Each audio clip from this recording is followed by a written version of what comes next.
पुंडलीक वरदे हरिविठ्ठल. श्री ज्ञानदेव तुकाराम गोपाल कृष्ण भगवान की जय. मौली ज्ञानेश्वर महाराज की जय. जगद्गुरु तुकाराम महाराज की जय.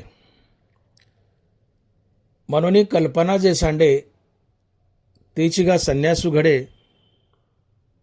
या कारणे दोन्ही सांगडे संन्यास योगू. ग्रंथराज ज्ञानेश्वरी अध्याय क्रमांक 5. म्हणून कल्पना जे सांडे तेची गा संन्यासू घडे, या कारणे दोन्ही सांगडे संन्यास योगू. बीड शहर वाडिया वाचनालय ज्ञानेश्वरी अभ्यास वर्ग या सत्रात आपलं चालू असलेलं ज्ञानेश्वरीच्या 5व्या अध्यायावरील चिंतन आणि त्यातलं आजचं हे पहिलंच प्रवचन. आणि आजच्या अभ्यासासाठी निवडलेल्या एकूण ओव्या ओवी क्रमांक 1 ते 33 अध्याय 5.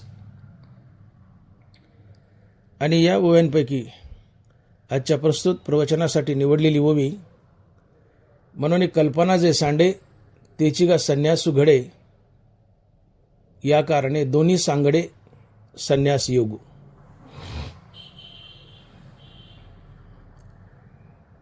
अर्जुन देवाला म्हणतो, हे कृष्णा, तू कधी कर्मयोग चांगला म्हणतोस तर कधी संन्यासयोग चांगला म्हणतोस. अरे देवा, नेमकं एकच सांग ना, कोणतं सोपं आहे, कोणतं चांगलं आहे, माझ्यासाठी कोणतं हितकारी आहे.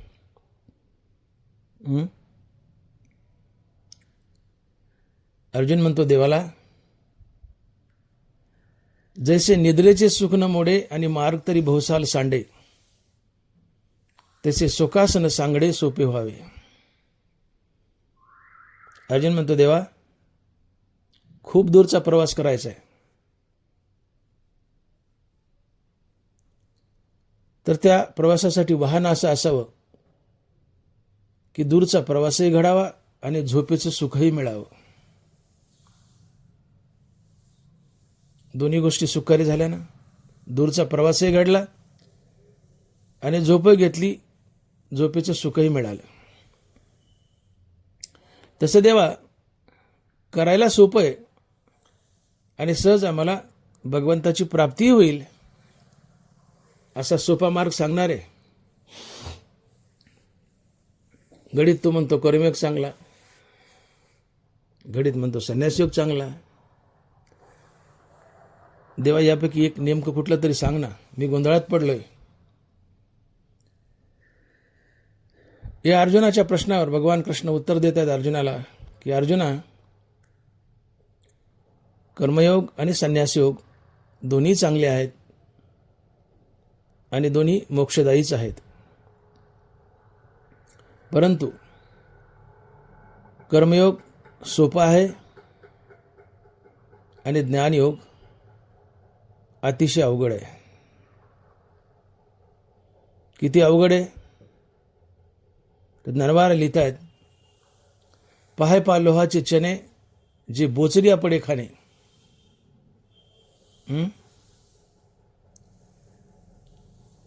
माऊली सांगतात की ज्ञानयोग किती अवघड आहे. एखादा बोचरा मनुष्य आहे आणि त्या बोचऱ्या माणसाला चणे हरभरे खायला दिलेत. कोणते? शेतातले नाही, लोखंडाचे हरभरे. पाहे पा लोहाचे चणे ते बोचरिया पडे खाणे. ते पोट भरणे की प्राणे शुद्धी म्हणो.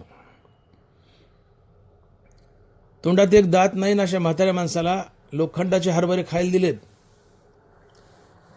जगल का मरल? मरल ना पटकन. त्याचं तोंड सोलून निघेल, दाबाड सोलून निघेल त्याचं. लोखंडाचे हरभरे चावायचे आणि बोचऱ्या माणसाला लोखंडाचे हरभरे चावणं जेवढं कष्टाचं आहे, अर्जुना तेवढा ज्ञानयोग कष्टाचा आहे. शीत ओढावे उष्ण पांघरावे, वृष्टीचे असावे घरात. थंडी वाढली थंडीच पांघरायची, ऊन लागलं ऊनच अंगावर ओढायचं. पाऊस लागला पावसाच्याच घरात राहायचं.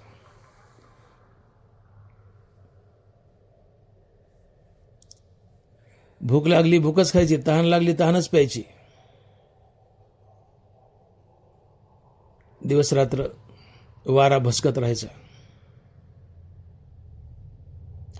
तहाने तहानच पियावी, भुकेल्या भूकच खावी, अवरात्र वावी मावावा वारा. तहान लागली तहानच प्यायची, भूक लागली भूकच खायची, दिवसभर वारा भसकत राहायचा. अर्जुन, हा संन्यास अतिशय कठीण आहे आणि या संन्यास योगापेक्षा कर्मयोग सोपा आहे. म्हणून मी तुला वारंवार सांगतो की अर्जुना, तू कर्मयोगी बन. पाठीमागील अध्यायात ओघानं मी तुला ज्ञानयोग सांगून गेलो, त्याचं ज्ञान तुला असावं म्हणून तुझा गैरसमज झाला. परंतु मी तुला वारंवार सांगतो की अर्जुना, तू कर्मयोगीच बन. कर्मयोग ज्ञानयोगापेक्षा सोपा आहे. दणबारा लिहित आहेत, जाना नेना सकळा हा कर्मयोग कीर प्रांजळा, जशी नाव स्त्रिया बाळा तो येतरणी. कर्मयोग सोपा आहे. किती सोपा आहे? एखादं मोठं तळ आहे आणि ते पार करायचे आणि बारकाले पोरण बायका आहेत. या पोरांना बायकांना तळ्याच्या पलीकडे जायचे. आता पोरांना पोहता येत नाही, बायकाला पोहता येत नाही, कसं जातील? पण तीच लहान पोरण बायका जर नावेत बसवल्या तर सहज पैलतीराला जातात. स्वतःच्या बाहुबळावर बायकाला मुलाला विशाल तळ पोहून जाणं अवघड आहे. तसं ज्ञानयोग अवघड आहे. कर्मयोग सोपा. कर्मयोग सोपा आहे. कसा? तर लहान मुलं आहेत, बायका पोरं आहेत, नावेत बसून पैलतीराला पाठवलेत, सहज जातील. तसं कर्मयोग सोपा आहे, त्यामध्ये फारसं कष्ट नाही. अर्जुना, तू सहज भवसागराच्या पैलतीराला जाशील. जाना नेना सकळा हा कर्मयोग कीर प्रांजळा, जाना नेना सकळा हा कर्मयोग कीर प्रांजळा, जशी नाव स्त्रिया बाळा तो इतरणी. नावेत बसून लहान मुलं आणि बायका पोरं पाठवावेत हे इतकं सोपं आहे, तितका कर्मयोग सोपा आहे. धनबारा लिहित आहेत, तसा सारासार पाहिजे तरी सोपा हाची देखीजे, याने संन्यास फळ लाहिजे अनायसे. दोघांची तुलना केली तर दोघांच्या तुलनेत कर्मयोग सोपा आहे आणि कर्मयोगानं संन्यासाचे फळ अनायासे तुला प्राप्त होईल. दोन दिवे शेजारी मांडलेत अर्जुना, दोन दिवे शेजारी मांडलेत, त्यांच्या प्रकाशात काही फरक नसतो, प्रकाश सारखाच. तसं अर्जुना, ज्ञानयोग आणि कर्मयोग यातही फरक नाहीये. दोघे शेवटी एकच फळ देत आहेत. आकाश आणि अवकाश यात जसा फरक नाहीये, तसं कर्मयोग आणि ज्ञानयोग यात फरक नाहीये.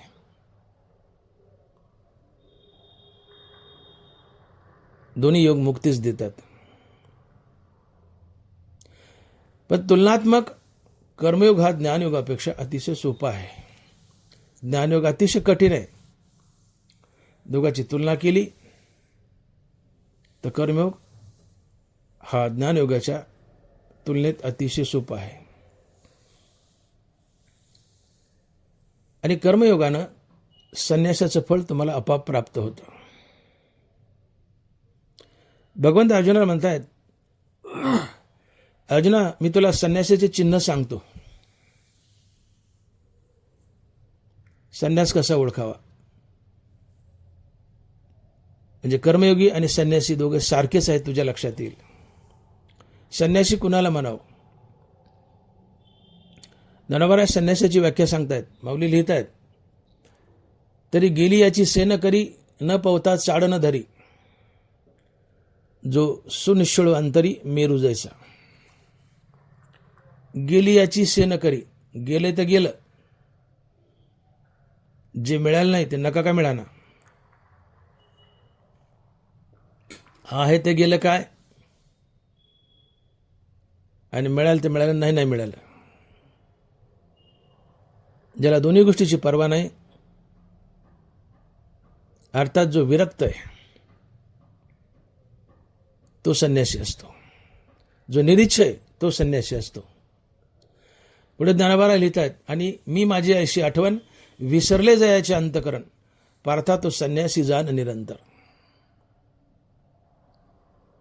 जो विरक्त आहे आणि ज्याचा अहंकार गेलाय, मी माझे ऐशी आठवण विसरले जयाचे अंतकरण, मी देह आणि देहसंबंधीने माझं, हे विसरणं म्हणजे अहंकार जाणं. अर्थात जो निरीच्छय विरक्त आहे आणि ज्याचा अहंकार गेलाय तो संन्यासी असतो.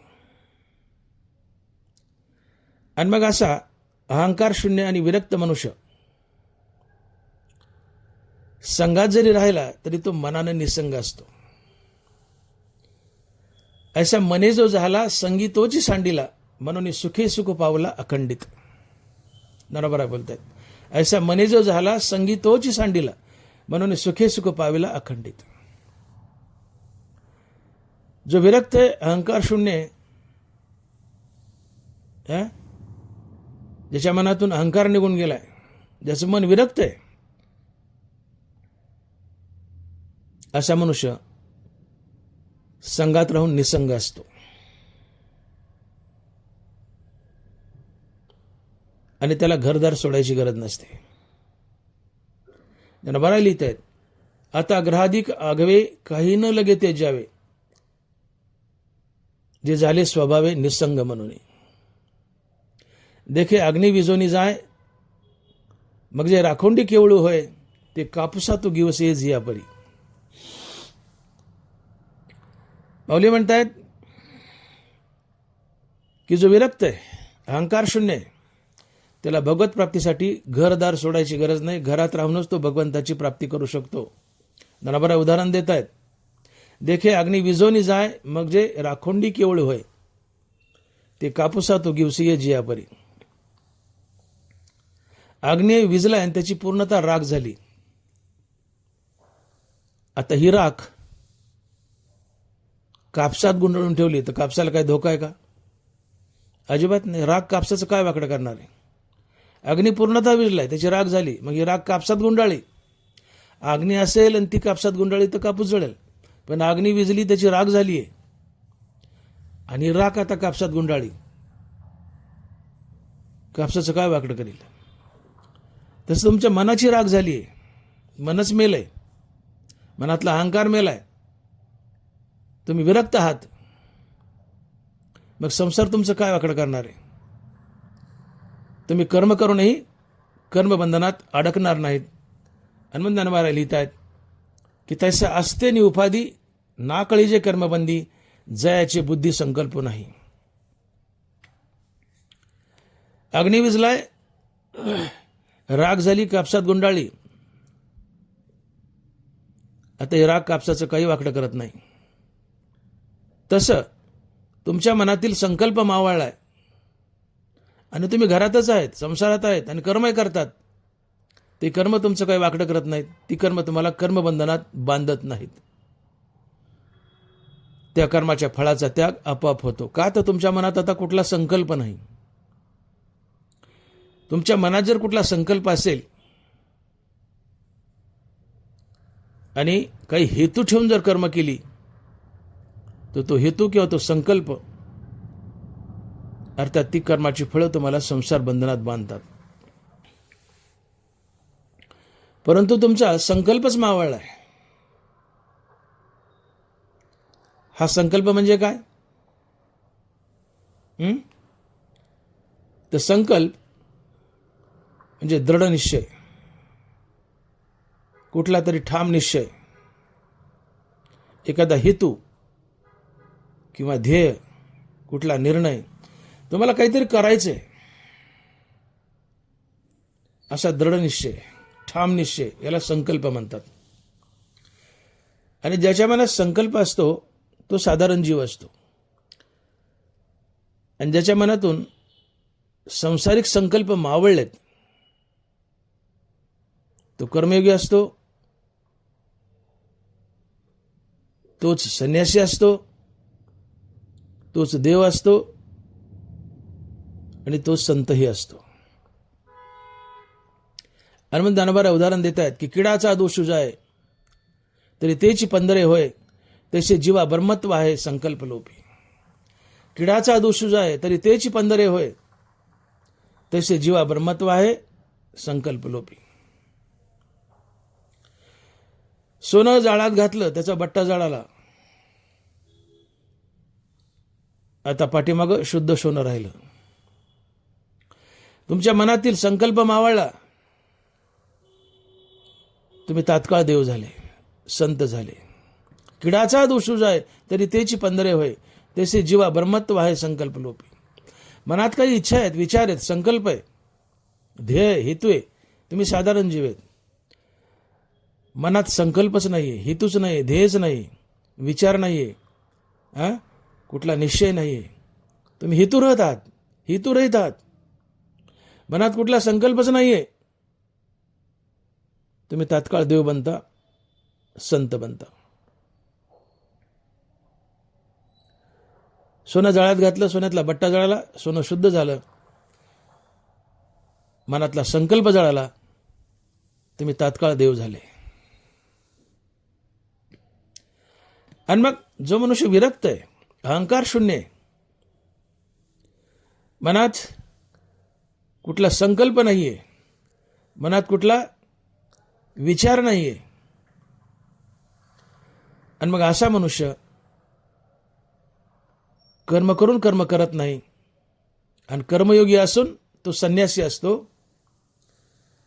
आणि म्हणून ज्ञानोबा लिहित आहेत की तैसा असतेनी उपाधी ना कळी जे कर्मबंदी, जयाचे बुद्धी संकल्पू नाही. तैसा असतेनी उपाधी ना कळी जे कर्मबंदी, जयाची बुद्धी संकल्पू नाही. ज्याच्या बुद्धीत कुठला संकल्पच नाहीये, कुठला विचार नाही, कुठला ध्येय नाही, कुठला हेतू नाहीये, तो उपाधीत असूनही, संसारात असूनही संसार त्याला संसार बंधनात बांधत नाही, किंवा तो कर्म करूनही कर्मफळ त्याला संसारात बांधत नाही. का तर मनात कुठला हेतूच नाहीये, कुठला संकल्प नाही. आणि ज्याच्या मनातून संकल्प पूर्णतः निघून गेलाय तो संत असतो. आणि ज्याच्या मनात काही संकल्प आहे तो संतच नसतो. संताचा कुठला संकल्पच नसतो, आणि ज्याच्या मनात संकल्प असतो तो संतच नसतो. आणि मग ज्ञानोबा बोलतायत की म्हणून कल्पना जे सांडे तिची का संन्यास उघडे, या कारणे दोन्ही सांगडे संन्यास येऊ. म्हणून कल्पना जे सांडे तिची का संन्यास उघडे, या कारणे दोन्ही सांगडे संन्यास येऊ. अर्जुना, ज्याचा संकल्प मावळलाय, ज्याच्या कल्पना मावळल्यात, अर्थात ज्याच्या डोक्यात कुठलाच निश्चय नाहीये, कुठलाच विचार नाहीये, असा मनुष्य कर्मयोगी असूनही संन्यासीच असतो. आणि म्हणून कर्मयोग आणि संन्यास हे दोन्ही अक्षरशः एक आहेत, अक्षरशः एक आहेत. हे ज्ञानोबा सांगतात की म्हणून कल्पना जे सांडे तेची गा संन्यासी घडे, या कारणे दोन्ही सांगडे संन्यासी योगो. ज्ञानोबा म्हणतात, अर्जुना, संन्यास योग आणि कर्मयोग दोन्ही अक्षरशः एक आहेत. कधी? फक्त तुमच्या मनातील संकल्प नाहीसा व्हावा, कल्पना नाहीशी व्हावी. संकल्प आणि कल्पना जवळजवळ एकाच अर्थाचे शब्द आहेत. कल्पना म्हणजे विचार, काही इच्छा, आणि संकल्प म्हणजे विचार, इच्छा, निश्चय, ध्येय, हेतू. हे दोन्ही जवळजवळ एकाच अर्थाचे शब्द आहेत.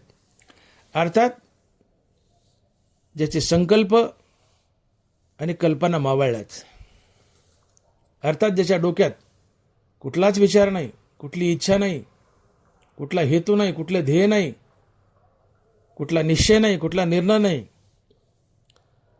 असा मनुष्य कर्म करूनही कर्माचं फळ त्याला बांधत नाही. तो निष्काम कर्मयोगी असतो. आणि निष्काम कर्मयोगी आणि संन्यासी ही दोन्ही एकच असतात. आणि म्हणून कल्पना जे सांडे तेची गा संन्यासी घडे, या कारणे दोन्ही सांगडे संन्यासी योग. आणि मग तुम्ही संन्यासाची व्याख्या आधी समजून घ्या की संन्यासी कुणाला म्हणावं. तरी गेलियाची सेन करी न पवता चाडण धरी, जो सुनिश्चळ अंतरी मेरू जैसा. आणि मी माझी अशी आठवण विसरले जयाचे अंतकरण, पार्था तो संन्यासी जाण निरंतर. जो निरीच्छ आहे, विरक्त आहे आणि अहंकार शून्य आहे, तो संन्यासी असतो.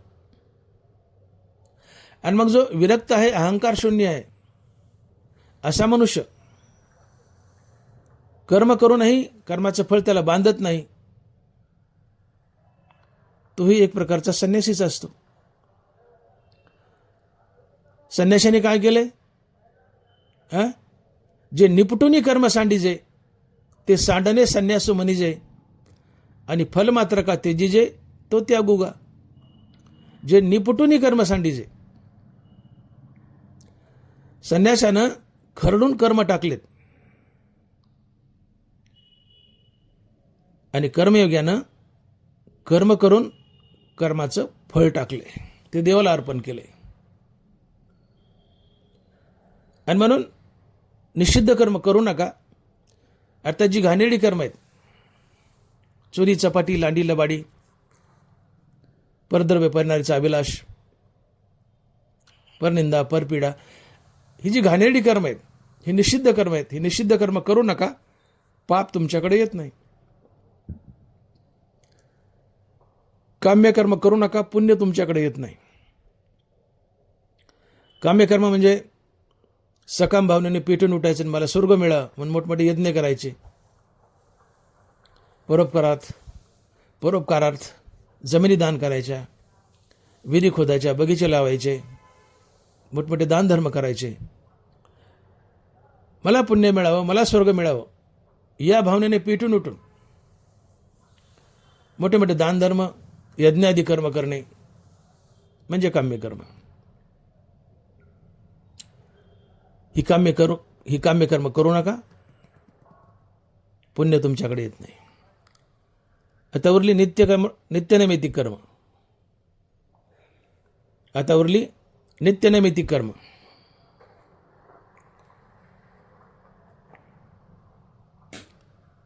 नित्यनैमित्तिक कर्म म्हणजे तुमचा दररोजचा व्यवहार, नित्यकर्म. देवाची पूजा अर्चा, शेतीबाडी, जो व्यवसाय, जो धंदा आहे, जी नोकरी आहे,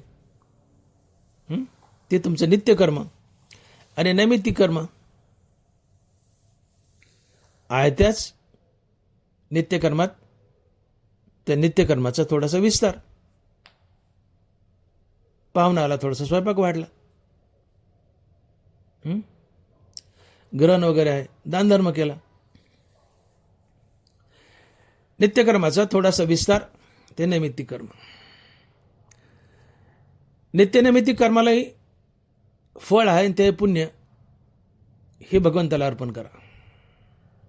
नवलांडिता रेखा चित्त दिजे नित्यनैमित्तिका, पाठी फळा कीजे आशेका वाताचे वाणी. नित्यनैमित्तिक कर्म आवर्जून करा, पण त्याचं पुण्य, त्याचं फळ भगवंताला अर्पण करा. काय काय केलं आपण? निषिद्ध कर्म करू नका, पाप तुमच्याकडे येत नाही. काम्यकर्म करू नका, पुण्य तुमच्याकडे येत नाही. नित्यनैमित्तिक कर्म आवर्जून करा, परंतु त्याचं फळ, त्याचं पुण्य भगवंताला अर्पण करा. तुमचं जीवन पाप पुण्य रहित होतं. ज्या दिवशी जीवन पाप पुण्य रहित होतं त्या दिवशी सद्गुरू तुम्हाला शोधत येतो आणि अहम ब्रह्मास्मी या महावाक्याचं श्रवण करून तुम्हाला मुक्त करतो. तुम्ही जीवन पाप पुण्य रहित करा. आणि मग परमार्थाची खरीखुरी व्याख्या जर काय ठरत असेल तर आपलं जीवन पाप पुण्य रहित करण्यासाठी आयुष्यभर केलेली रामनामाची साधना म्हणजेच परमार्थ. आपलं जीवन पाप पुण्य रहित करण्यासाठी आयुष्यभर केलेली रामनामाची साधना म्हणजेच परमार्थ. जीवन पाप पुण्य रहित करा. जीवनात पाप पुण्य शिल्लक असेल तर पुढचा जन्म धरावा लागतो ते पाप पुण्य भोगण्यासाठी. आगा कर्मे जे वरावे ते तेही सुख दुःखी फळावे आणि तया ते भोगावा यावे देहाय का. मुंगीच्या पायीत काही पाप पुण्य शिल्लक असेल तर ते भोगण्यासाठी तुम्हाला पुन्हा पुन्हा जन्म धरावे लागतात, संसार बंधनात अडकावं लागतं. पण जीवनच पाप पुण्य रहित झाले मग पुढे भोगायला काय, म्हणून पुढचा जन्म नाहीये. म्हणून जीवन पाप पुण्य रहित करा. सद्गुरू शोधत येईल. अहम ब्रह्मास्मी या महावाक्याचं श्रवण करून तुम्हाला मुक्त करेल. निषिद्ध कर्म करू नका, पाप तुमच्याकडे येत नाही. निषिद्ध कर्म करू नका, पाप तुमच्याकडे येत नाही. काम्य कर्म करू नका, पुण्य तुमच्याकडे येत नाही. नित्यनैमित्तिक कर्म आवर्जून करा, परंतु त्याचं पुण्य भगवंताला अर्पण करा. जीवन पाप पुण्य रहित होतं. मग इथं कर्मयोगी आणि संन्यासी हे दोघेही काय करतायत? संन्यासी काय करतोय? निपटून कर्म सांडतोय. जे निपटूनही कर्म सांडीजे ते सांडणे संन्यासू म्हणीजे. ज्याने खरडून कर्मच टाकलंय तो संन्यासी. आणि जो नित्यनिमित्त कर्म करतोय परंतु त्याचं फळ टाकतोय, देवाला अर्पण करतोय, तो कर्मयोगी. मग शेवटी झालंय काय? दोघांनी कर्माचं फळच टाकलंय की. संन्याशाने कर्मच टाकलंय म्हणजे कर्माचं फळ टाकले. कर्मयोग्याने कर्म करून त्याचं फळ टाकले म्हणजे फळच टाकले. म्हणजे एक कर्म टाकतो आणि एक कर्माचं फळ टाकतो.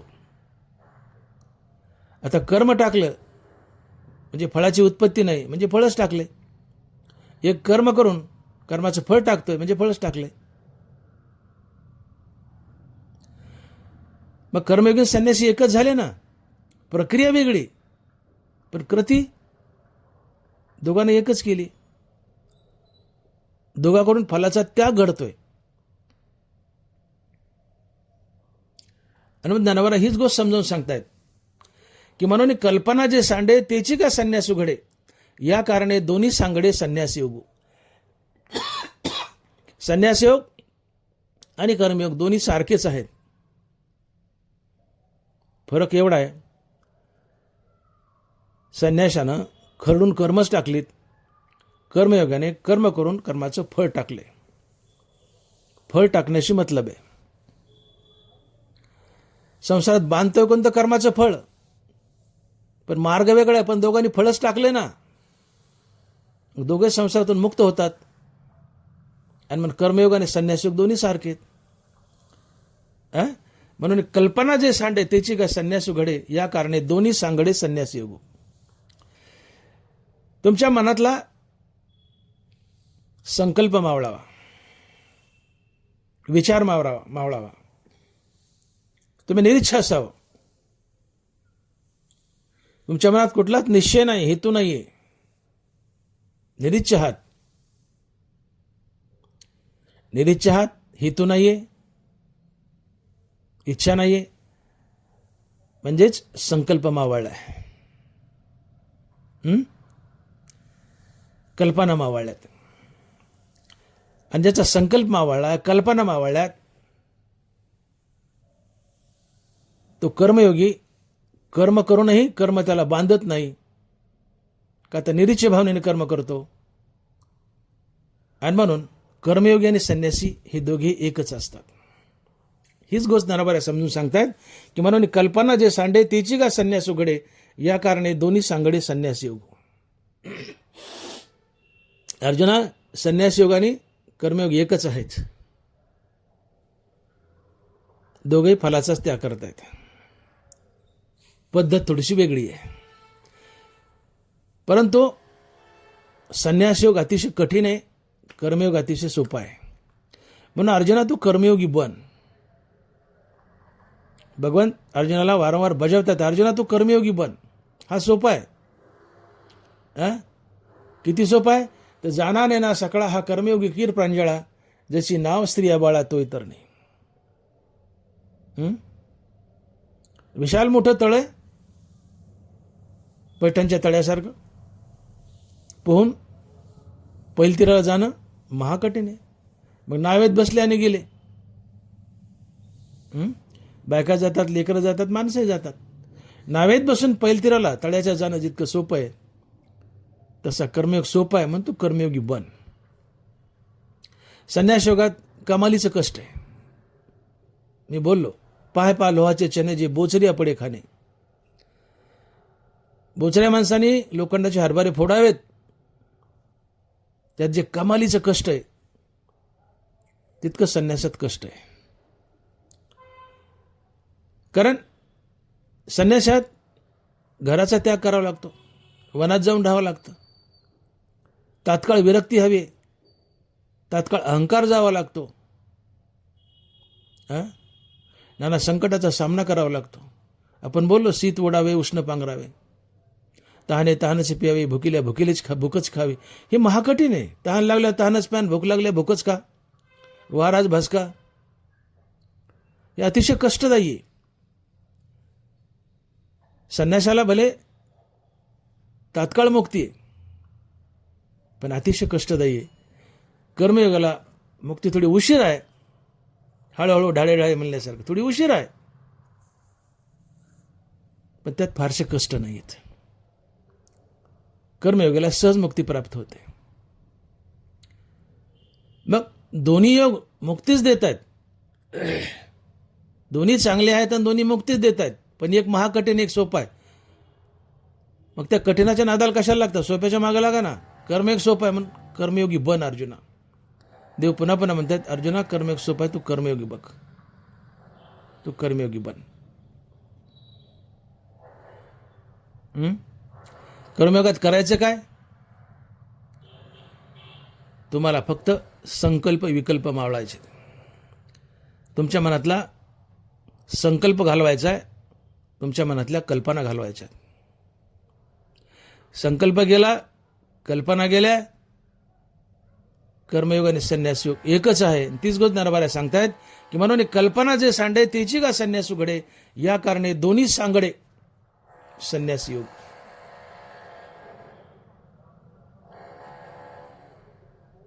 तुमची कल्पना, तुमचे विचार, तुमचे संकल्प मावळले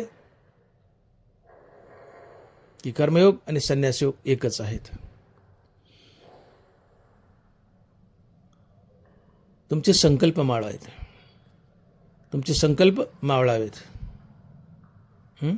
मी बोललो, किडाचा दोष जाय तरी तेची पंधरे होय, तसे जीवा ब्रह्मत्व आहे संकल्प लोपी.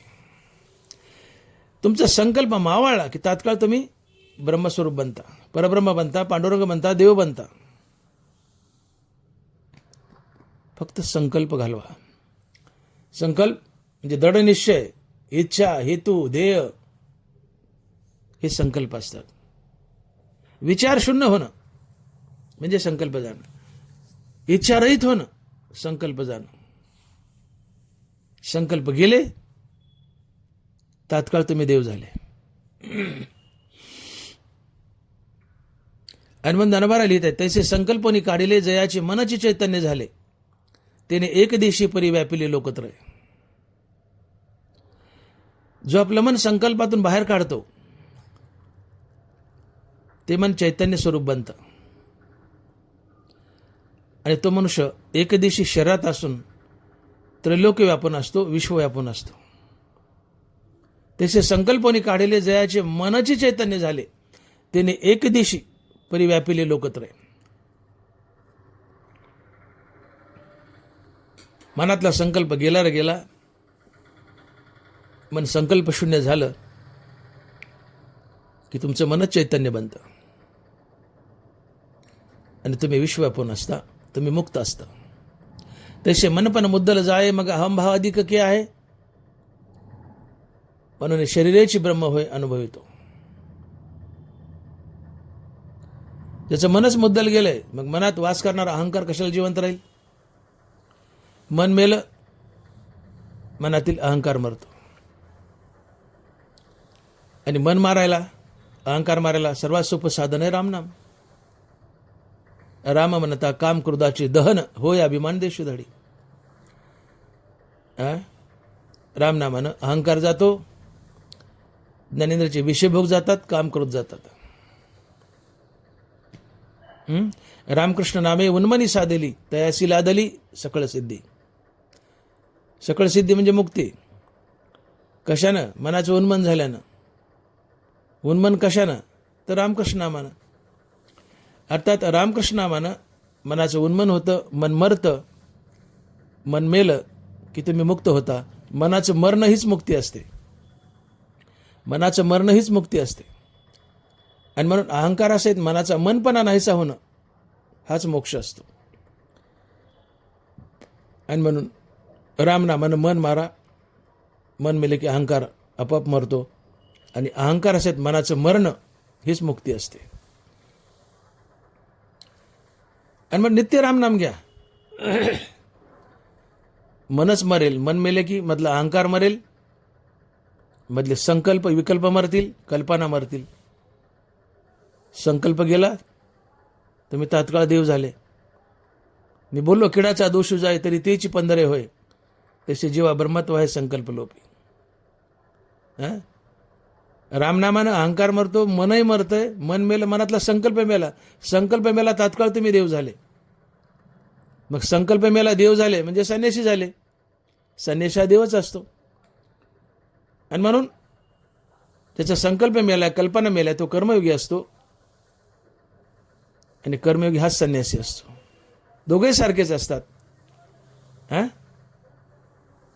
म्हणून ही कल्पना जे सांडे तीची गा संन्यास उघडे, या कारणे दोन्ही सांगडे संन्यासी योग. संकल्प आणि कल्पना सांडल्या की संन्यास घडला. आणि म्हणून संन्यासी आणि कर्मयोगी दोन्ही एकच असतात. फरक एवढा आहे, एकाने कर्मच केले नाही, एकाने कर्म केले आणि फळाचा त्याग केलाय. पर्याने शेवटी फळाचाच त्याग आहे. तुम्ही रामनामान आपले संकल्प घालवा, निरीच्छ व्हा, विरक्त व्हा. संकल्प जाणं म्हणजे विरक्तीचे एक प्रकारचे. ज्या दिवशी तुम्ही संकल्प मावळताल, तुमच्या मनातले सगळे संकल्प मावळलेत, तुमच्या मनात कुठलाच संकल्प शिल्लक नाहीये, फक्त रामनामाचा संकल्प शिल्लक आहे, देव स्वतःहून तुम्हाला भेट देतो. तुम्ही मुक्त तर होताच, पण देव स्वतःहून तुम्हाला भेट देतो. माझं वाक्य नीट आहे का? अखंड रामनामाने संकल्प जळतात. मग तुम्ही अखंड रामनामाने मनातील सगळे संकल्प जाळून टाकलेत आणि आता एकच संकल्प बाकी आहे, आणि तो आहे रामनामाचा. तुम्ही तात्काळ मुक्त होता. देव स्वतःहून तुम्हाला भेट देतो. एकदा एक मनुष्य जंगलामध्ये तपश्चर्या करत बसला होता. चिंतन चालले, जय जय राम कृष्ण हरी, जय जय राम कृष्ण हरी. साधना करत बसलाय.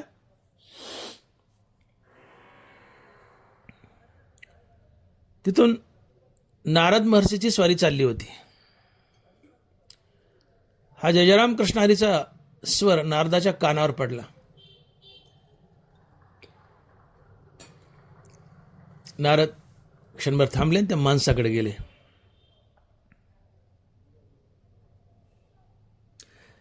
म्हटले, कार्य व साधना करतो, काय पाहिजे तुला? तो मनुष्य म्हणतो, नारद महर्षी, काही नाही, मला वाटतं देवाने मला भेट द्यावी एवढाच माझा उद्देश आहे, बाकी काही उद्देश नाही. मी जी साधना करतोय, तपश्चर्या करतोय, एवढ्या करताच की देवाने येऊन मला भेटावं. म्हणले असं? तर मनुष्य म्हणतो, नारद महर्षी तुम्ही कुठे चालले? म्हणजे देवाकडे चाललोय वैकुंठात. म्हणजे मग माझं एक काम करा ना, देवाला विचारून या ना की असाच एक मनुष्य अशा अशा ठिकाणी तपश्चर्या करतोय आणि देवा तुम्ही त्याला भेटायला कधी येताल आणि परत येताना हा निरोप मला सांगा आणि मग जा म्हणले तुम्ही. नारद म्हणाले बरं. आता नारद गेले पुढे नारायण नारायण करत. नारद गेले वैकुंठात. वैकुंठात गेल्यावर नारदाची आणि देवाची भेट झाली.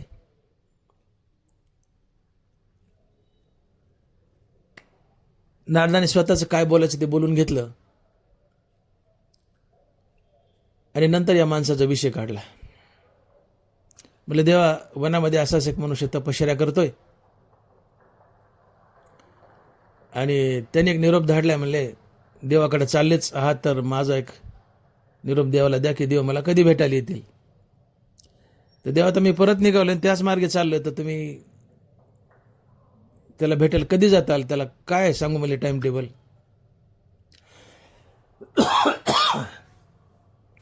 देव म्हणाले नारदा, त्याला एक सांगा की तो ज्या झाडाखाली तपश्चर्या करत बसलाय त्या झाडाची पानं पूर्णपणे गळाल्यावर मी त्याला भेटायला येईल. आता नारदाला आला हसू, कारण तो ज्या झाडाखाली तपश्चर्या करत होता ते झाड होतं चिंचेचं. चिंचेला अगणित पानं, बारीक बारीक पानं, ती कधी गळावी आणि देवाने त्याला कधी भेट द्यावी. नारदाला आला हसू, पण नारद महाराज म्हणले ठीक आहे, देव जाणं तो माणूस जाणं. आता चिंचेचं झाड ते काय बदामाचं नव्हतं किंवा वडाचं बदा पानं गळायला. ते चिंचेचं झाड, अतिशय बारीक बारीक पानं, ती कधी गळावी आणि कधी देवाने यावं. पण नारद म्हणाले ठीक आहे. मनातली मनात हसले आणि निघाले. परत आले आणि त्या माणसाजवळ थांबले नारद. मनुष्य खुश झाला. म्हणले अरे वा वा वा, महर्षी आले का तुम्ही? म्हणले देवाला दिला का माझा निरोप? म्हणले दिला दिला. म्हणले काय म्हणले देव? तर नारद म्हणतात बाबा, मी देवाला सांगितलं तर देव म्हणाले की त्या माणसाला सांगा की तो मनुष्य ज्या झाडाखाली तपश्चर्या करतोय त्या झाडाची पानं पूर्णपणे गळाल्यावर मी त्याला भेट देईल. आता हा निरोप त्या माणसाने ऐकला. त्या माणसाला काय देणं आहे? जो तपश्चर्या करतोय त्या माणसाला त्या झाडाशी काही घेणं देणं नव्हतं. फक्त हा शब्द त्याच्या कानावर पडला की तो ज्या झाडाखाली तपश्चर्या करतोय त्या झाडाची पानं पूर्णपणे गळाल्यावर देव तुला भेट देतील. त्या झाडाची पानं पूर्णपणे गळाल्यावर देव तुला भेट देतील. हा शब्द त्याच्या कानावर पडला. झाडाची पानं पूर्णपणे गळाल्यावर का होत नाही, पण देव मला भेटणार, देव मला भेटणार. त्यामुळं त्याच्या मनातील इतर सगळी संकल्प जळून गेली आणि त्याच्या मनात एकच संकल्प शिल्लक राहिला, रामनाम आणि फक्त रामनाम. हा नारदाचा निरोप सांगून होतो न होतो तो देव नारदाच्या पाठीमागे उभे राहिले. नारदानं वळून पाहिलं तर नारायण देव दिसत आहेत. नारद म्हणतात देवा, कधीपासून लबाड बोलायला शिकले? तुम्ही म्हणाले झाडाचा पाला सगळा गळाल्यावर मी येईल, झाडाची पानं पूर्णपणे गळाल्यावर मी येईल. अहो, एकही पान गळालं नाही. माझा निरोप सांगून होतो न होतो तुम्ही हजर झाले. देवा, लबाड का बोलायले? देव म्हणतात नारदा, मी लबाड बोलत नाही. मग तुम्ही त्या माणसाला काय सांगितलं? की देवानं सांगितलंय की तू ज्या झाडाखाली तपश्चर्या करतो त्या झाडाची पानं पूर्णपणे गळाल्यावर देव तुला भेट देतील. म्हणले हो. म्हणले तुम्ही त्याला निरोप दिला की झाडाची पानं पूर्णपणे गळाल्यावर देव तुला भेट देतील. मग झाडाची पानं गळाची तेव्हा गळतील, पण देव मला कधी ना कधी भेटणारच, देव मला कधी ना कधी भेटणारच. ही वार्ता ऐकून त्याच्या मनातील सगळी संकल्प जळाली आणि त्याच्या मनात एकच संकल्प शिल्लक राहिला आणि तो इतका दृढ झाला. आणि तो संकल्प म्हणजे रामनाम आणि रामनाम. आणि ज्याच्या मनातील सगळे संकल्प जळून जातात आणि ज्याच्या मनात एकच संकल्प राहतो फक्त रामनामाचा, त्या माणसाने माझ्या भेटीसाठी वाट पाहावी याची गरज नाहीये, त्याने माझं ध्यान करावं याची गरज नाहीये. नारदा मी त्याचं ध्यान करतो आणि मी त्याला स्वतःहून भेटतो. तयाचे करू आम्ही ध्यान, तो आमचे देवता अर्चन, किंबहुना समाधान मिळेतो. नारदा, ज्याने आपल्या मनातील सगळे संकल्प जाळले तर एकच संकल्प ठेवला फक्त रामनामाचा,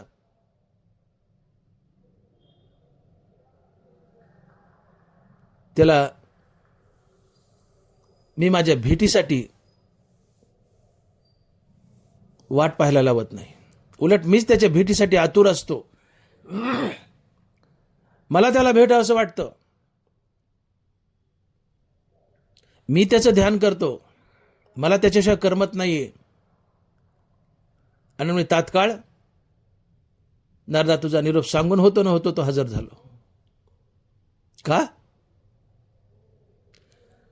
तर देव कधीतरी भेटणार या बातमीनं त्याच्या मनातील सगळी संकल्प जळाली, एकच संकल्प शिल्लक राहिला फक्त रामनामाचा. आणि ज्याची सगळी संकल्प जळतात फक्त रामनामाचा संकल्प राहतो, तो तात्काळ मुक्त होतो, तो देव असतो. कर्म करून कर्म करत नाही, कर्म करून कर्म करत नाही, तो निष्काम कर्मयोगी असतो आणि तो संन्यासी असतो.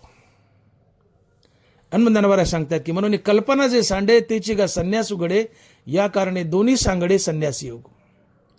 म्हणून कल्पना जे सांडे तेची गा संन्यास उघडे, या कारणे दोन्ही सांगडे संन्यासी योग. तुम्ही तुमच्या मनातली कल्पना, विचार, इच्छा सांडा, संकल्प सांडा.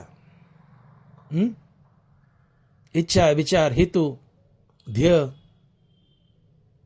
हे सांडा. यालाच म्हणायचं कल्पना टाकली, संकल्प टाकला. हा संकल्प आणि कल्पना टाकली रे टाकली की तात्काळ ती व्यक्ती मुक्त होते, तो देव होतो, तो संत होतो. आणि त्याच्या भेटीची आतुरता मला असते, मी स्वतःहून त्याला भेटायला येतो. आणि म्हणून अखंड रामनामानं मनातले संकल्प जाळा, कल्पना जाळा, विचार जाळा. तुम्ही कर्मयोगी असता आणि संन्यासी असता. हनुमंतांना लिहित आहेत की म्हणून कल्पना जे सांडे तेची गा संन्यास उघडे, या कारणे दोन्ही सांगडे संन्यासी योग. जसे संकल्प मावळलेत, कल्पना मावळल्यात, त्याला संन्यास घडलाच. कल्पना जाणे आणि संकल्प जाणे हा संन्यास असतो. संन्यासी काय करतो? निरीच्छय, विरक्त आहे. विरक्त म्हणजे काय? संकल्प गेले, कल्पना गेल्या. संन्यासाची काय व्याख्या सांगितली ज्ञानोबारायांनी? तरी गेली याची सेन करी, न पवता चाड न धरी, जो सुनुष्ळ अंतरी मिरू जायचा. आणि मी माझी आईशी आठवण विसरले जायचे अंतकरण, पार्था तो संन्यासी जाण निरंतर. अर्थात जो विरक्त आहे, निरीच्छय आणि अहंकार शून्य, तो संन्यासी असतो. आणि कल्पना जाणं आणि संकल्प जाणं म्हणजे विरक्तीचे. आणि म्हणून ज्या क्षणाला तुमच्या कल्पना गेल्या आणि संकल्प गेले, त्या क्षणी तात्काळ तुम्ही संन्यासीच झाले. कर्मयोगी जरी असले तरी तुम्ही संन्यासीच झाले. आणि म्हणून कर्मयोगी आणि संन्यासी एकच आहेत. अर्थात ज्याच्या कल्पना गेल्या, संकल्प गेलाय, तो कर्मयोगी असतो आणि संन्यासी असतो. अर्थात जो विरक्त आहे, निरीच्छय आणि अहंकार शून्य, तो कर्मयोगी असतो आणि संन्यासी असतो. आणि म्हणून या कारणे दोन्ही सांगडे संन्यासी योग. म्हणून कल्पना जे सांडे तेची गा संन्यास उघडे, या कारणे दोन्ही सांगडे संन्यासी उगू. आणि म्हणून अखंड रामनामानं आपली संकल्प जाळा, मनातल्या इच्छा जाळा, विचार जाळा.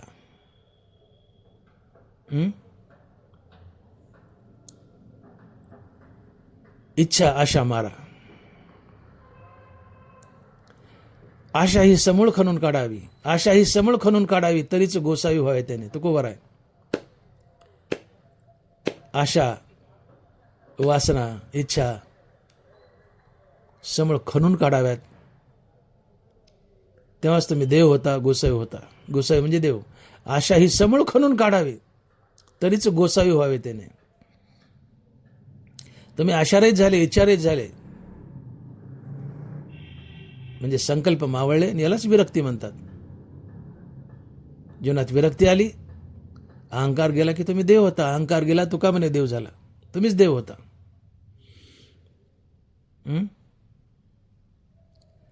आणि म्हणून तुम्ही जनात आहेत का वनात आहेत याला किंमत नाहीये. तुमचे संकल्प मावळलेत का याला किंमत आहे. तेच गो ज्ञानोबा सांगतात की ग्रहाधिक आगवे काही न लगे ते जावे, जे झाले स्वभावे निसंग म्हणून. तुमचे संकल्प मावळले, कल्पना मावळल्या, तर तुम्हाला वनात जायची गरज नाही. घरात राहूनच मुक्ती मिळते. तुमचे संकल्प मावळावेत. आणि संकल्प आसक्ती हे घेऊन जर तुम्ही वनात गेले तर तुमची साधना कडेल जाईल का? नाही जाणार. तुम्ही वनात राहा की जनात राहा, आसक्ती तुमचा पिच्छा सोडत नाही. टिजभर लंगोटीतही पूर्ण संसार भरून राहिलाय. जसं 500 रुपयाच्या नोटेत 500 रुपये ठासून भरलेत, तसं टिजभर लंगोटीतही संसार ठासून भरलाय. घरी घरपण सरे, वनी वन्य होऊन अवतरे, नागव्याही शरीरे जो लागला आहे, नागव्याही शरीरे जो लागला आहे. देव बेटा म्हणून लोक विवस्त्र होतात, टिजभर लंगोटी घालतात, वनात जातात, नागवे होऊन फिरतायत. धनभरा म्हणतायत नागव्याही शरीर जो लागला आहे. नागे होऊन जरी फिरले तर त्यांच्या मानगुटीवर आसक्ती येऊन बसते, पुन्हा त्यांना संसारात खेचून आणते. का तर जाताना तुम्ही सोबत आशा, ज्ञानेंद्राचे विषय भोग, इच्छा घेऊन जाता. हे विषय भोग तुम्हाला भोगाशी वाटतात, ते तुम्हाला संसारात खेचून आणतात आणि संसार बंधनात बांधतात. म्हणून देव भेटण्यासाठी जनात का वनात तुम्ही कुठं आहेत याचा विचार करू नका. देव भेटण्यासाठी वनात जावं याची गरजही नाही.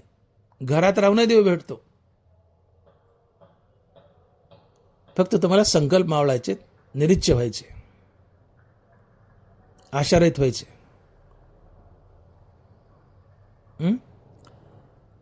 मी बोललो की जसं अग्नी विजलाय त्याची राख झाली, आता ही राख कापसात गुंडाळी, ही राख कापसात गुंडाळी. कापसाचं काही वाकडं करू शकत नाही. आता तुमच्या मनाचीच राख झाली, अहंकार गेलाय, विरक्ती आली, संकल्प विकल्प गेलेत, कल्पना गेल्यात. आता संसार आणि कर्मही तुमचं काही वाकडं करू शकत नाही. कर्म करून तुम्ही नैष्कर्मी असतात. जसं कमळाचं पान पाण्यात राहून पाण्यानं लिप्त होत नाही, तसं तुम्ही कर्म करूनही कर्माच्या फळांना लिप्त होत नाहीत. ते कर्मफळ तुम्हाला संसारात बांधत नाहीत. कधी? तुमचा संकल्प मावळला तर, तुमच्या कल्पना गेल्या तर, तुम्ही आशारहित झाले तर, इच्छारहित झाले तर, विरक्त झाले तर. आणि म्हणून प्रश्न संकल्पाचा आहे. परमार्थात प्रश्न संकल्पाचा आहे, कल्पनेचा आहे. इथं ज्ञानोबांनी फार मोठा विचार मांडलाय की लोकांना कर्मयोग आणि संन्यासयोग यातला फरक नीट कळत नाही. धनाबारा उदाहरण देत आहेत. 2 दिवे लावलेत, दोन्हीच्या प्रकाशात फरक नसतो. आकाश आणि पोकळी यात फरक नसतो. पोकळी म्हणजेच आकाश असते. जसं आकाश आणि पोकळी यात फरक नाही, 2 दिव्याच्या प्रकाशात फरक नाही, तसं कर्मयोग आणि संन्यासयोग या दोन्हीतही फरक नाही. दोन्ही एकच आहेत, एकच आहेत. कसे? तर दोघांचे संकल्प मावळलेत. आणि ज्याचा संकल्प मावळला तात्काळ तो देव होतो. किडाचा दोषू जाय तरी तेची पंधरे होय, तसे जीवा ब्रह्मत्व आहे संकल्प लोपी. सोनं जाळात घातलं तात्काळ शुद्ध. मनातला संकल्प मावळला तात्काळ तुम्ही देव. तसे जीवा ब्रह्मत्व आहे संकल्प लोपी. तुमचा संकल्प मावळला तुम्ही परब्रह्म झाले, देव झाले, पांडुरंग झाले. आणि मग तसे संकल्पोनी काढिले जयाचे मनची चैतन्य झाले. तिने एक दिशी परी व्यापिले लोकत्र. ज्याने अखंड रामनामन आपल्या मनातील संकल्प विकल्प जाळलेत, कल्पना जाळल्यात, आशा जाळल्यात, इच्छा जाळल्यात. आता संकल्पातून मन काढे, तात्काळ त्याचं मन चैतन्य स्वरूप बनतं. आणि तो विश्वापन असतो, तो मुक्त असतो, तो संत असतो, देव असतो, तो कर्मयोगी असतो, तो संन्यासी असतो. हे सगळं एकच आहे.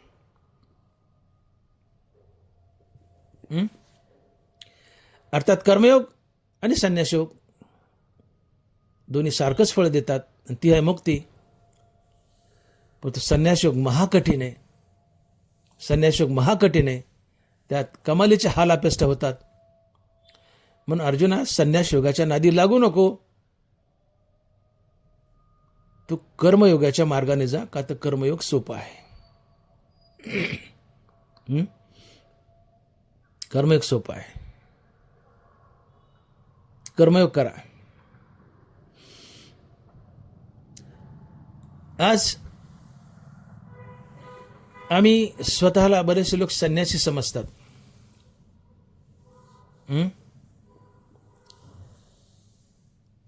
धनवराय म्हणतात, जो कर्मयोग टाकतो आणि संन्यास स्वीकारतो किंवा स्वतःला संन्यासी म्हणून घेतो. धनवराय लिहितात, येरा योगस्थिती जया सांडे, तो वायाची हव्यासी पडे, परी प्राप्ती काही न घडे संन्यासाची. येरा योगस्थिती जया सांडे, तो वायाची हव्यासी पडे, परी प्राप्ती काही न घडे संन्यासाची. बरेचसे लोक स्वतःला संन्यासी म्हणून घेतात आणि कर्मयोग करत नाहीत आणि संन्यासयोग करत नाहीत. मी संन्यासी आहे म्हणून कर्म टाकले. संन्यासी आहे पण तुमचे संकल्प विकल्प मावळले का? तुमच्या कल्पना अशा झाल्या का? अर्थात तुम्ही निरीच्छ आहात का? विरक्त आहात का? अहंकार शून्य आहात का? संन्यासी म्हटलेच कोणाला ज्ञानोबराने अनेकदा व्याख्या सांगितली ना मी. जो विरक्त आहे, अहंकार शून्य आहे, तो संन्यासी. मग तुम्ही विरक्त आहात का? अहंकार शून्य आहात का? विरक्त असाल, अहंकार शून्य असाल तर तुम्ही संन्यासी आहात. पण विरक्त नाही आहेत, अहंकार शून्य नाही आहेत, मग तुम्ही संन्यासी कसले? मग संन्यासी नाही आहेत, संन्यास तर घडा ना. मग देव हवाय तर कर्मयोग तरी करा ना. पण तुम्ही कर्मयोग बी टाकलाय. मग ज्ञानोबा इथं लिहित आहेत की येरा योगस्थिती जया सांडे, तो वायाची हव्यासी पडे, परी प्राप्ती कही न घडे संन्यासाची. मी संन्यासी आहे म्हणून घेतो आणि मग कर्मयोग टाकतो.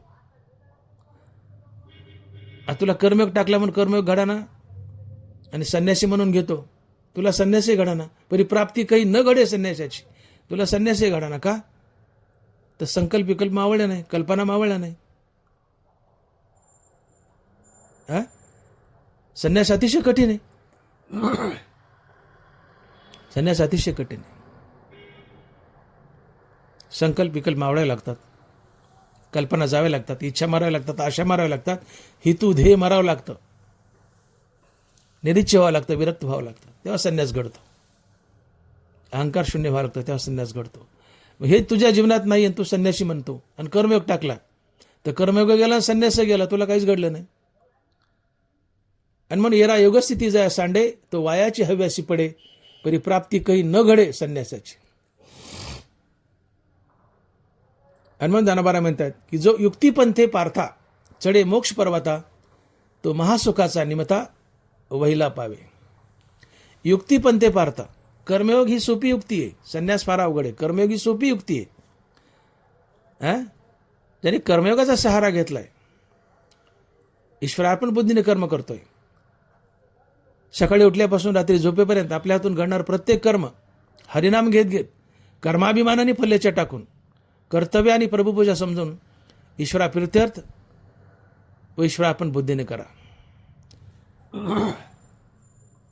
पुन्हा एकदा ऐका, आपलं प्रत्येक कर्म हरिनाम घेत घेत, कर्माभिमानाने फल्लेच्या टाकून, कर्तव्य आणि प्रभुपूजा समजून ईश्वराप्रित्यर्थ व ईश्वरार्पण बुद्धीने करा. हाच निष्काम कर्मयोग आहे आणि हीच भगवंताची परिपूर्ण भक्ती आहे. हा निष्काम कर्मयोग सोपा आहे. निष्काम कर्मयोग सोपा आहे, संन्यास अवघड आहे. दोन्ही ते एकच प्रक्रिया करावी लागते. ज्याचा संकल्प गेलाय, कल्पना गेल्यात, तोच कर्मयोगी, तोच संन्यासी. पण संन्यासामध्ये संकल्प घालवणं, कल्पना घालवणं हे महाकठीण आहे. कारण तात्काळ विरक्ती येणं अवघड आहे, तात्काळ अहंकार शून्य अवघड आहे. तात्काळ विरक्ती, तात्काळ अहंकार शून्य बनणं अवघड आहे. मग संन्यास अवघड आहे, कष्टदायी आहे. कर्मयोगात हे हळूहळू येतं. निष्काम कर्मयोगानं तुमचा अहंकारही जातो, ज्ञानेंद्रियाचे विषय भोग जातात, काम करूच जातात, अंतकरणाची शुद्धी होते. अशा शुद्ध अंतकरणात देव राहायला येतो आणि आत्मज्ञान राहायला येतं आणि तुम्ही मुक्त होता. हे हळूहळू घडतं आणि सोपं आहे. म्हणून कर्मयोग सोपं आहे, संन्यास अवघड आहे. आणि म्हणून या अध्यायाच्या आरंभी अर्जुनाने भगवंताला डिवचले. भगवंताला डिवचले. अर्जुन या 5व्या अध्यायापर्यंत देवाला डिवचितच आलाय. जागोजाग अर्जुन कृष्णाला झापतोय धरून. देव एन्जॉय करतात त्याचं झापणं. बोलू द्या म्हणतात. अज्ञानी सखा आहे, मित्र आहे, बोलू द्या म्हणतात. इथे देवाला झापतोय. सुरुवातीच्या 10-20व्या धनाभराने त्याच्यासाठीच खर्च केल्यात. अर्जुन रागावतोय देवावर. अरे देवा एकच सांग ना म्हणले. घडीत म्हणतो संन्यासयोग चांगला आहे, घडीत म्हणतो कर्मयोग चांगला आहे, घडीत हे कर, घडीत ते कर. अरे जर असं सांग ना म्हणले की खूप लांबचा प्रवास आहे, असं वाहन असावं की प्रवास होईल आणि त्यात झोपून जाता येईल. प्रवासाचा शिन येणार नाही, प्रवास तर होईल, मार्गही कटेल, असं सोपं सांग ना म्हणले देवा. तर देव प्रसन्न होतात आणि अर्जुनाला सांगायला लागतात की अर्जुना, मला तुला कर्मयोगच सांगायचा होता पुन्हा पुन्हा पुन्हा पुन्हा, पण ओघानं संन्यासयोग सांगून गेलो तुला ज्ञान असावं म्हणून. माझी पहिल्यापासून इच्छा हीच आहे अर्जुना की तू कर्मयोगी बनावं. का तर संन्यासयोग महाकठीने, कर्मयोग सोपा आहे. आणि संन्यासाला जे फळ आहे तेच फळ कर्मयोगाला आहे. आता दोन्ही योगानं मुक्तीच मिळते. पण संन्यास अवघड आहे, कर्मयोग सोपा आहे. आणि संन्यास आणि कर्मयोग हा दोघांना तेव्हाच घडतो ज्यावेळेस तुमच्या मनातील संकल्प विकल्प मावळतील, तुमच्या मनातील कल्पना मावळतील. संन्यासाच्या मनातले संकल्प विकल्प मावळलेले असतात, कल्पना मावळलेल्या असतात. संकल्प म्हणजे तुमच्या मनात असलेल्या इच्छा, आशा, नाना प्रकारचे हेतू, दृढनिश्चय, नाना प्रकारचे ध्येय, हे सगळं मावळलेलं असतं. कल्पना मावळलेल्या असतात, अर्थात तुमच्या मनातले सगळे विचार निघून गेले असतात. मग ज्याचे संकल्प विकल्प मावळलेत, ज्याचे विचार मावळलेत, तो संन्यासी असतो. आणि कर्मयोगाचे संकल्प विकल्प मावळलेले असतात, कल्पना मावळलेल्या असतात. मग कर्मयोगाला अनायसे संन्यास घडतोच आणि कर्मयोगी देव बनतो. म्हणून कर्मयोगी आणि संन्यासी दोन्ही एकच असतात. आणि म्हणून ज्या माणसानं अखंड रामनामानं आपल्या मनातील संकल्प विकल्प जाळलेत, कल्पना जाळल्यात, ज्याचं मन निरीच्छ झालंय, अहंकार शून्य झालंय, असा मनुष्य संघात राहून निसंग असतो. कर्म करून कर्माचं फळ त्याला संसारात बांधत नाही, तो निष्काम कर्मयोगीच असतो. प्रश्न एवढाच आहे, तुमच्या मनातील संकल्प विकल्प मावळावेत, मनातील संकल्प विकल्प मावळावेत आणि कल्पना मावळावेत. तुम्हीच कर्मयोगी, तुम्हीच संन्यासी. आणि मग दोन्ही एकच आहेत, दोन्ही एकच आहेत. प्रश्न एवढा आहे, संन्यासी बनण्यासाठी महाकष्ट आहे, कर्मयोग बनण्यासाठी कष्ट नाही. फळ दोन्हीचं सारखंच आहे. आणि मग देव अर्जुनाला बजावतात की अर्जुना तू कर्मयोगी बन, अखंड रामनामानं तू तुझ्या मनातील संकल्प आणि कल्पना जाळून टाक. ज्याच्या मनातील संकल्प आणि कल्पना जळाल्यात तो कर्मयोगी असू नये, संन्यासीच असतो. आणि म्हणून हे दोन्ही योग, कर्मयोग आणि संन्यासयोग एकच आहेत. आणि मग ज्ञानोबा लिहित आहेत की म्हणून कल्पना जे सांडे तिची गा संन्यास उघडे, या कारणे दोन्ही सांगडे संन्यास योग. पुंडलिक वरदे हर विठ्ठल. श्री ज्ञानदेव तुकाराम गोपाल कृष्ण भगवान की जय. माऊली ज्ञानेश्वर महाराज की जय. जगद्गुरु तुकाराम महाराज की जय. विठ्ठल विठ्ठल विठ्ठल विठ्ठल विठ्ठल. आता विश्वात्मके देवे येणे वागेज्ञ तोषावे, तोषो निमज द्यावे पसाय दान हे.